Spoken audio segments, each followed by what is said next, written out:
얼마 전 우리나라를 휩쓸었던 영화 속 캐릭터가 있었습니다. 바로 영화 타짜 속 이 인물인데요. 늘 감초 같은 캐릭터로 작품의 완성도를 높여주는 배우 김응수가 연기한 곽초룡이 재조명받으면서 그의 캐릭터가 녹아들어 있는 대사 하나하나가 많은 남자들의 가슴을 뛰게 했습니다. 그 중에서도 단연 돋보인 대사는 바로 묻고 더블로 가. 였죠. 지나간 손해는 덮어두고 더 큰 이득을 내어 만회하겠다는 그야말로 그의 상남자스러운 면모가 잘 드러나는 대사였습니다. 오늘 소개할 이 모델이야말로 이 곽초룡 정신이 깃든 모델인데요. 온갖 풍파 속에서도 언제나 최고의 자리와 품위를 지켜왔던 차. 빚더미에 깔린 쌍용차를 구원할 기대주였지만 무거운 어깨를 버티지 못하고 결국 2세대로 끝나버린 이번 시간에는 쌍용 자동차의 플래그십 세단 체어맨에 대해 알아보겠습니다.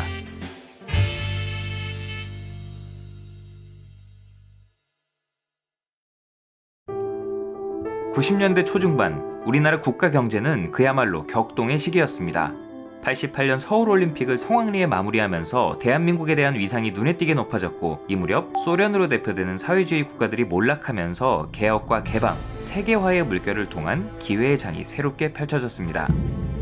당연하게도 돈을 가진 사람들이 많아지면서 고급차에 대한 수요 역시 크게 늘었습니다. 국산차 업체들도 해외 모델, 그 중에서도 전략적 제휴관계를 맺고 있던 일본 업체의 모델을 기반으로 고급차를 연달아 투입하면서 시장의 요구에 발맞췄어요. 버스 회사로 시작해 상용차와 SUV를 전문적으로 만들어 오던 틈새 시장 메이커 쌍용은 야심차게 내놓은 고급 SUV 무쏘가 히트하자 자신감을 얻었고 더 큰 한방으로 시장에서 확실한 존재감을 다질 계획을 세우게 됩니다. 바로 우리나라에서 가장 크고 고급스러운 대형 세단을 출시한다는 계획이었죠. 많은 수익을 올릴 수 있는 최고급 차를 판매해 적자를 만회하고 향후 중형 세단 등 라인업을 확장해 종합 메이커로 거듭나겠다는 목표였습니다. 하지만 예상하시다시피 당시 쌍용차에게 그런 차를 만들 만한 기술력과 노하우가 있을 리 없었죠. 변변한 세단 라인업 하나 없었던 쌍용차에게 대형 럭셔리 세단의 개발은 정말 뜬구름 같은 목표였습니다. 그래서 이번에도 기술 제휴를 맺고 있던 큰형님 메르세데스 벤츠에 손을 빌리기로 결정했어요. 하지만 세단이야말로 벤츠의 주력 제품이자 자존심이었던 만큼 선뜻 손을 잡아주지 않았고 쌍용 실무진은 오랜 설득과 노력을 기울여 기술 이전을 성사시키게 됩니다. 이전을 해주는 대가로 벤츠의 소형 상용차 생산을 주문받게 되는데 그 차가 바로 수출명 벤츠 MB100, 국내명 이스타나죠. 우여곡절 끝에 W카 프로젝트가 시작됐고 막 단종된 W124, E클래스의 차대와 파워트레인, 각종 부품 역시 벤츠의 물건을 사용해 개발이 진행됐습니다. 한국 사람은 기회를 절대 대충 잡지 않죠. 테스트카가 완성되자 쌍용은 국내에선 할 수 없는 각종 테스트를 진행하기 위해 이 차를 독일 현지의 벤츠 연구소로 보냈습니다. 이 차를 구석구석 살펴본 벤츠 실무진들은 그야말로 깜놀! 디자인과 주행 품질이 기대 이상으로 훌륭했고 특히 개발 중에 있던 최신 S클래스와도 유사한 부분이 많았습니다. 아시아 변방 한국의 국소 메이커 쌍용을 얕잡아봤던 벤츠는 예상치 못한 높은 완성도에 판매 간섭을 우려했고 미국과 유럽 선진국 등에 체어맨을 수출하지 못하게 막는 것으로 견제했어요. 쌍용 역시 내수 시장에 초점을 맞췄기 때문에 큰 타격은 없었습니다. 이윽고 1997년 체어맨이라는 이름표를 단 대형 세단이 혜성처럼 등장했죠.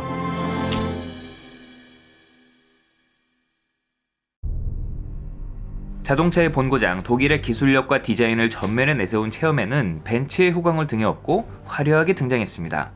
차명인 체어맨은 단어 뜻 그대로 의장, 회장 등 집단의 대표를 의미했는데 타겟 고객의 특징을 그대로 반영한 묵직한 이름이었죠. 당시 경쟁 모델이 뉴그랜저를 다듬은 현대 다이너스티, 마츠다 센티아를 베이스로 한 기아 엔터프라이즈 등 일본풍의 고급 세단이었던 것을 떠올리면 유러피언 디자인의 체어맨은 단연 돋보였습니다. 벤츠의 수석 디자이너 요제프 갈리첸도르프가 주도한 디자인은 벤츠에 기반한 직선 위주의 견고한 인상에 부드러운 곡선이 가미된 모습으로 우아하면서도 동시에 위풍당당함이 느껴지는 디자인이었습니다. 깍두기 같은 생김새를 하고 있었던 당시 벤츠에 비해서도 오히려 더 근사한 모습이었어요. 라디에이터 그릴 한가운데를 자리잡은 거대한 쌍용 로고는 무모함을 무릅쓰고 목표를 달성한 그들의 자신감을 드러내는 듯 했죠. 보니 끝에 자리한 전용 날개 엠블럼도 남다른 이미지를 뽐냈고요. 동급 최고 수준의 전장을 확보해 늘씬하게 뻗은 측면은 벤츠를 연상케 하는 불판 형태의 알루미늄 휠과 당시 유행하던 투톤 컬러로 단정하게 마무리했습니다. 후면 역시 두꺼운 C필러에서 매끄럽게 이어지는 길쭉한 트렁크, 전면부 날개 엠블럼을 이어받은 듯한 리어 램프가 돋보여 한눈에 봐도 고급차다운 이미지가 물씬 풍겼습니다. 여기에 램프를 음각으로 울퉁불퉁하게 처리해 와류를 발생시켜 흙먼지가 쓸려 내려가도록 고안한 특유의 디테일까지 그대로 이식해 그야말로 벤츠보다 더 벤츠스러운 분위기에 차였어요. 특히 원톤으로 칠해진 하위 트림 모델들은 훨씬 벤츠스러웠습니다. 갑자기 이런 차를 만들어 왔으니 당시 벤츠 실무진들이 깜짝 놀랄만도 했죠. 비록 중형 체급인 E클래스에 기반했기 때문에 전폭이 넉넉하진 않았지만 경쟁 모델 역시 좁은 도로폭에 맞춘 내수형 일본차 기반이라 차급에 비해 좁은 건 마찬가지였기 때문에 약점으로 작용하진 않았습니다. 와이퍼도 남달랐는데요. 일반적인 더블와운 와이퍼가 아닌 당시 벤츠가 특허를 가진 생소한 싱글암 와이퍼를 사용했습니다.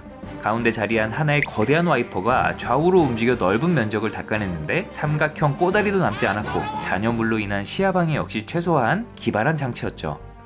다만 하나의 육중한 팔이 넓은 면적을 바쁘게 움직이다 보니 악천후에서는 대응 능력이 상대적으로 떨어졌습니다. 보기에 따라 정신없어 보인다는 지적을 받기도 했고 내구성 문제가 제기되기도 했죠. 또 보시다시피 빗물을 닦아낸다기보다는 날려보내는 것에 가까웠기 때문에 양옆에 위치한 차나 사람에게 의도치 않게 물을 끼얹었습니다. 특히 신호대기 중일 땐 눈치가 보일 정도였죠. 지금 한 일을 후회하게 될 거야. 실내 역시 3개의 원으로 꾸며진 단조로운 계기판, 납작한 스티어링 휠, 넉넉하게 두른 우드그레인 등 곳곳에서 벤츠의 향기가 짙게 배어나왔습니다. 고급스럽긴 했지만 독일차 특유의 기능을 앞세운 디자인과 외관의 각을 실내에도 고스란히 반영해 투박함이 느껴졌던 벤츠와 달리 체어맨의 실내는 외관의 단아함을 이어 부드러운 곡선이 돋보였고 고급감은 남기면서도 최신 트렌드에 걸맞게 꾸며져 체어맨만의 분위기를 만들어냈습니다. 특히 원가 절감의 일환으로 일명 딘 규격의 유닛들을 사용해 계단식으로 쌓아 올리는 게 일반적이었던 다른 차들에 비해 전용 부품으로 마감해 버튼의 개수를 줄이고 공조장치를 인포테인먼트 화면에 통합하는 등 요즘 차량과 비교해도 크게 뒤지지 않을 만큼 깔끔했죠.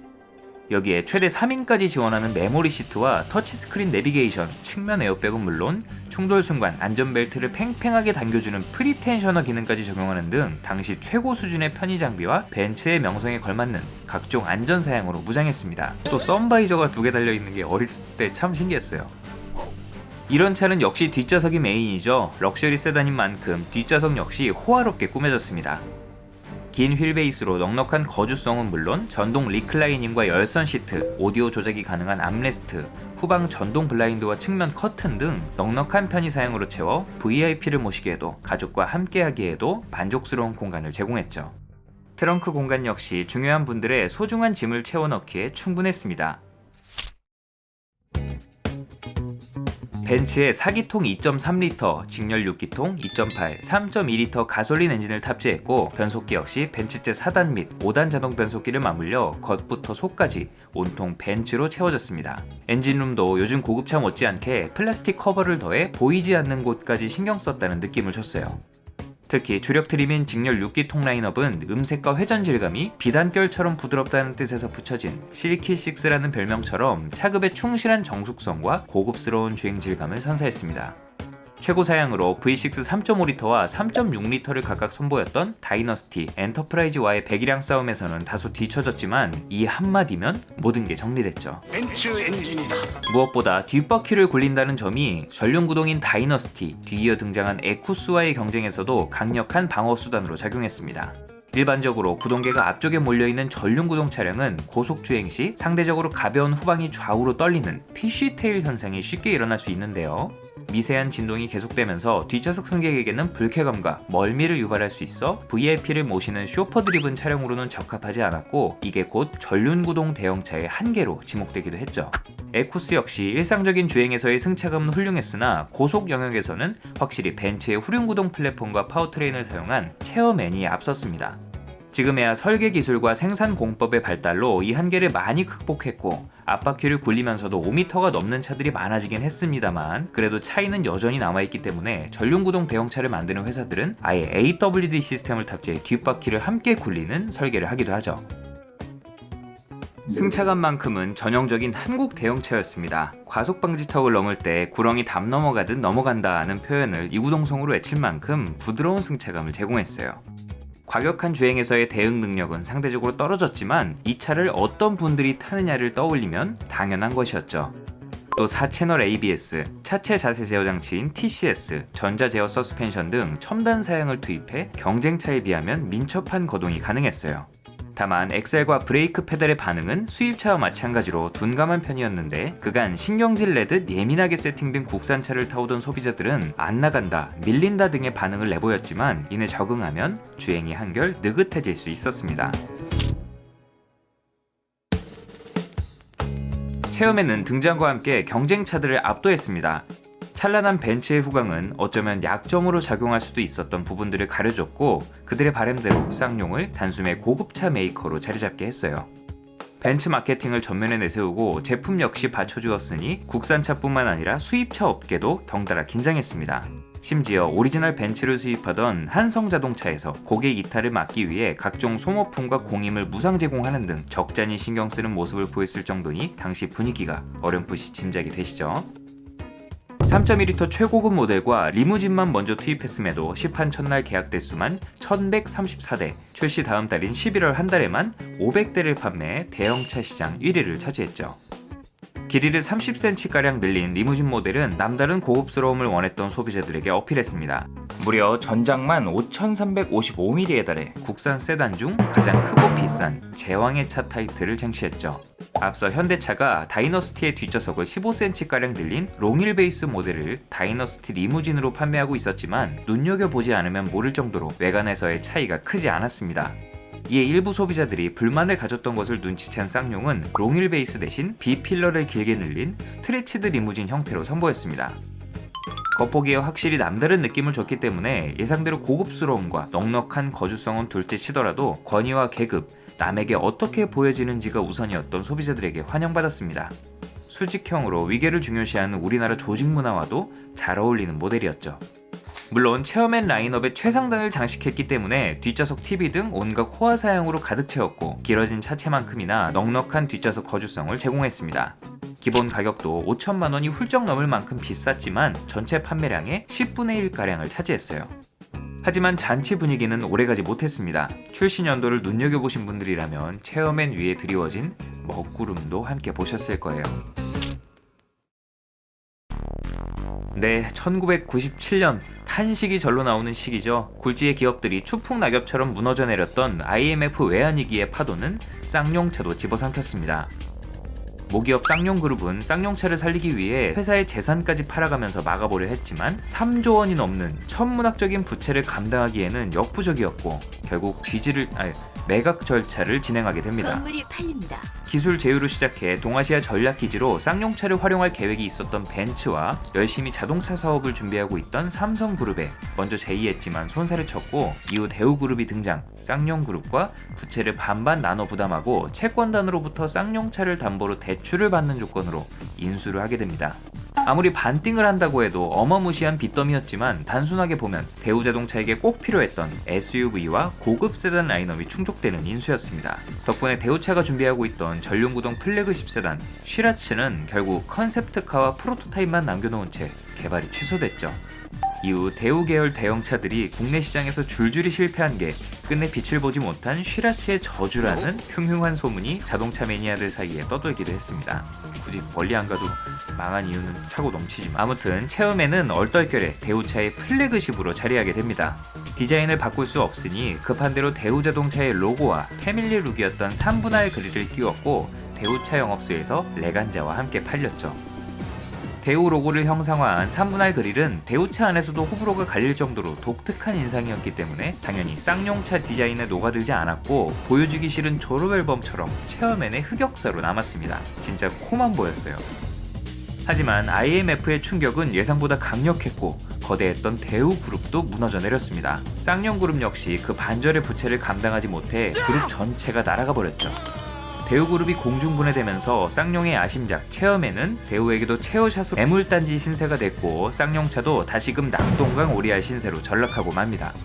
이후 경영권이 채권단으로 넘어가면서 대우자동차와 다시금 분리된 쌍용은 새 주인을 찾을 때까지 워크아웃에 돌입하면서 억지로 우겨넣었던 대우차의 3분할 그릴과 엠블럼을 1년 만에 벗게 됩니다.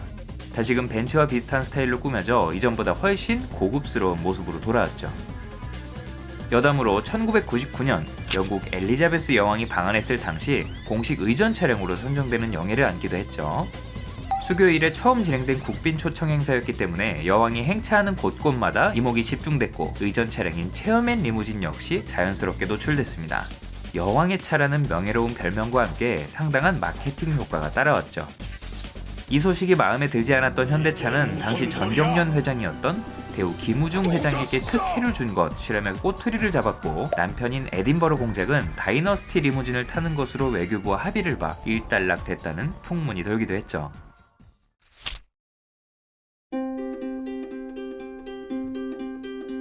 아이러니하게도 워크아웃 상태였던 2000년 초 쌍용차의 황금기가 펼쳐졌습니다. IMF의 칼바람이 서서히 잦아들고 IT 기업들이 새로이 등장하기 시작하면서 내수 시장이 다시금 활기를 띠기 시작했습니다. 어수선한 분위기 속에서도 노력을 게을리하지 않았던 쌍용차는 앞서 대우 시절 개발했던 고급 SUV 렉스턴을 출시해 시장에서 좋은 반응을 얻었고, 2003년 체어맨을 전방위 페이스리프트한 뉴 체어맨을 선보여 에쿠스와 정면으로 맞붙었습니다. 전작과 비교해 인상이 크게 달라졌기 때문에 이 차를 풀체인지로 알고 계신 분들도 많았지만, 외관부터 실내까지 모두 바꾼 높은 수준의 페이스리프트 모델이었습니다. 당시만 해도 이런 차가 꽤 있었죠. 확 달라진 분위기를 주도하는 것은 역시 앞모습이었습니다. 석굴암의 단면을 모티브로 디자인했다는 헤드램프가 시선을 사로잡았는데, 벤츠 스타일의 라디에이터 그릴을 중심으로 양끝에 자리한 반달 모양의 헤드램프는 날렵함보다는 클래식함과 무게감에 초점을 맞춘 모양새였습니다. LED 방향지시 등을 넣어 고급감도 챙겼죠. 또 좁은 전폭을 보완하기 위해서인지 램프류를 최대한 끝단에 배치하고 각을 세워 두툼하게 두른 몰딩을 더해 실제 수치에 비해 넓어 보였어요. 독특하긴 했지만 확실히 보편적이지는 않은 디자인이었기에 전작의 부드러운 카리스마를 원했던 일부 소비자들은 이 초롱초롱한 인상에 거부감을 드러내기도 했습니다. 저는 저 멀리 이탈리아의 이 차가 문득 떠오르더라고요. 페이스리프트 모델인 만큼 측면의 변화는 거의 없었지만 무려 100mm 가까이 늘린 전장과 멋들어진 후륜구동 비율, 번쩍이는 크롬 휠로 존재감은 여전했고, 후면도 크기를 줄인 LED 테일램프로 세련된 분위기를 연출했죠. 특히 번호판 위치를 수정해 마치 잘라낸 묵처럼 절도 있게 떨어뜨린 트렁크로 무게감을 더한 것은 다분히 에쿠스를 의식한 모습이었어요. 전체적으로 전작의 벤츠스러움은 많이 희석되어 호불호가 갈리긴 했지만, 고급 대형 세단 특유의 보수적인 느낌을 유지하면서도 세련미를 더한 나름의 매력이 돋보였습니다. 어둑한 저녁, 아치 영상의 미등을 보면 황금빛 조명이 익숙한 석굴암이 스쳐 지나가곤 했어요. 실내 역시 큰 폭으로 달라졌습니다. 레이아웃은 그대로였지만 장미목의 밝은 우드그레인을 월넛의 어두운 톤으로 변경해 차분하면서도 고급스러운 분위기를 강조했고, 탑승객의 시선이 오래 머무는 계기판과 센터 패시아 디자인을 대폭 수정해 변화가 확실하게 체감됐죠. 특히 계기판이 독특했는데요. 아날로그 방식과 단색 스크린을 활용한 디지털 속도계 두 가지 스타일을 선택할 수 있었고, 평균 속도나 후방 장애물 알림 등 운행에 필요한 정보를 그래픽으로 전달했죠.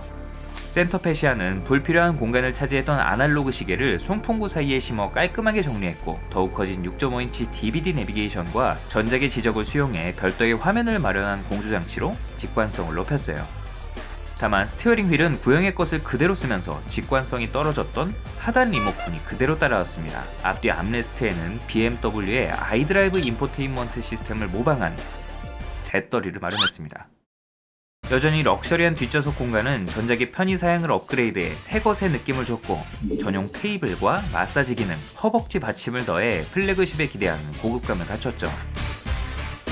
파워트레인은 전작이 사용하던 것을 그대로 얹었지만 여전히 현역이었고, 4기통 2.3L 모델의 4단 자동 변속기를 5단으로 변경해 상품성을 높였습니다. 매력적인 회전 질감의 직렬 6기통 엔진과 푹신한 승차감도 그대로 유지했고, 그로 인해 앞뒤 좌우로 출렁이는 차체 역시 그대로 유지했습니다. 뭐라고요? 무엇보다 기아 엔터프라이즈가 단종되면서 국산 대형 세단 중 유일하게 뒷바퀴를 굴리는 모델이었고, 체어맨의 독보적인 세일즈 포인트가 됐죠. 이것 하나만으로 에쿠스 대신 체어맨을 선택하는 분들도 꽤 있었어요. 2005년에는 각종 첨단 사양을 추가한 연식 변경 모델 뉴 테크를 출시했습니다. 새로운 멀티스포크 휠을 추가해 세련미를 더했고, 전자식 주차 브레이크와 오토홀드, 전동 트렁크, 전자석 열선 및 통풍 시트 등 플래그십이라는 자리에 걸맞게 15년이 훌쩍 지난 지금 기준으로도 전혀 밀리지 않는 고급 사양으로 무장했습니다. KTF 협업해 실시간 교통정보와 체험엔 오너들에게는 유용할 골프 정보, 핸드폰을 이용해 도어 잠금, 차량 위치 확인 등을 할 수 있는 텔레매틱스 시스템 에버웨이를 선보여 현대기아차의 모젠에 대응했죠. 여기에 차고 조절이 가능한 전자제어식 에어 서스펜션을 새롭게 적용해 구렁이 담을 넘어 구름 위를 떠가는 듯한 승차감을 선사하기도 했어요. 2006년에는 판매량이 저조한 보급형 2.3L 4기통 모델을 정리하고 기존 3.2L 엔진을 개량해 배기량을 높이고 출력을 개선한 최상위 모델 CM700 라인업을 추가했는데 부드러웠던 체어맨 엠블럼에 엣지를 넣어 힘있게 바꿨고 견고한 디자인의 17인치 크롬 휠과 당시에는 보기 드물었던 차선 이탈 경고장치까지 추가해 첨단 사양만큼은 확실히 경쟁차를 능가하는 수준이었습니다. 다만 가격이 너무 높아진 게 흠이었습니다. 쌍용차에서는 상징성을 위한 모델로 생각했는지 동일한 옵션으로 채워진 3.2L 모델과의 가격 차이가 500만원이 넘었습니다. 엔진값 하나로 치기에는 납득이 가지 않는 가격 상승이었고 단순한 고가 마케팅이 아니냐는 지적을 받기도 했죠. 한편 놀랍게도 북한의 뉴 체어맨이 판매된 적이 있었는데요. 물론 쌍용 체어맨으로 정식 출시된 것은 아니고 통일교회 투자로 세워진 남북 합작 자동차 회사 평화자동차에서 반제품 형태로 수입한 뒤 북한 현지 공장에서 조립해 2007년 준마라는 이름으로 팔았습니다. 북한의 열악한 경제 사정과 운행 환경에 따라 여러 고급 옵션들이 빠진 염가형 모델이었고 자동 변속기 모델만 판매했던 체어맨과 달리 수동 변속기가 들어갔다고 하네요. 벤츠에 환장하는 그곳인 만큼 나름 벤츠 감성을 품은 이 체어맨도 좋아했겠죠? 뉴 체어맨은 다행스럽게도 비싼 돈 들여 개발한 플래그십 모델의 수명을 성공적으로 연장했습니다. 벤츠의 후광으로 시작했지만 그저 저렴한 벤츠라는 한계에 부딪혔던 과거를 발판 삼아 새로운 스타일을 선보였고 다행히 많은 소비자들의 선택을 받아 국산 고급차 체어맨 브랜드를 확실하게 각인시킨 모델이었죠. 리무진 모델에 대한 수요도 여전했습니다. 2005년 서울 모터쇼에서 호화롭게 꾸민 스트레치드 리무진 쇼카를 전시했던 게 갑자기 생각나네요. 한동안 에쿠스를 앞지르는 성과를 기록하기도 하면서 쌍용에도 드디어 희망이 찾아오나 싶었지만 2004년 중국 상하이 자동차의 지분이 넘어가면서 새 국면을 맞이하게 됐고 상황은 희망과는 다르게 흘러갔습니다. 그들은 그나마 쌍용이 어렵사리 이뤄놓은 결과물을 탐내기에 급급했고 그 사이 급변하는 신차 트렌드에 제대로 대응하지 못해 전문 분야인 SUV 라인업까지 망가져버렸죠. 물론 못난이 삼형제를 보면 오로지 상하이 자동차 때문이라고 할 수는 없지만 자동차 업계에서 성공적인 M&A 사례로 꼽히는 중국 지리자동차와 볼보 인수를 떠올리면 안타깝기 그지없는 결과였죠. 하지만 어려운 와중에도 체어맨에 대한 쌍용의 애정은 식지 않았습니다. 3명 이상 모이면 화투판이 벌어지고 교실에선 판치기가, 문방구는 카지노로 만들어버리는 도박의 민족답게 묻고 더블로가를 외친 쌍용은 판을 더욱 키워 체어맨의 풀체인지 모델을 에쿠스를 찍어 누를 만큼 더 크고 호화로운 모델로 준비합니다. 한편 2세대 체어맨이 등장한다는 소식에 은퇴를 준비하던 뉴 체어맨에게 왠지 모를 불안감이 엄습하게 되는데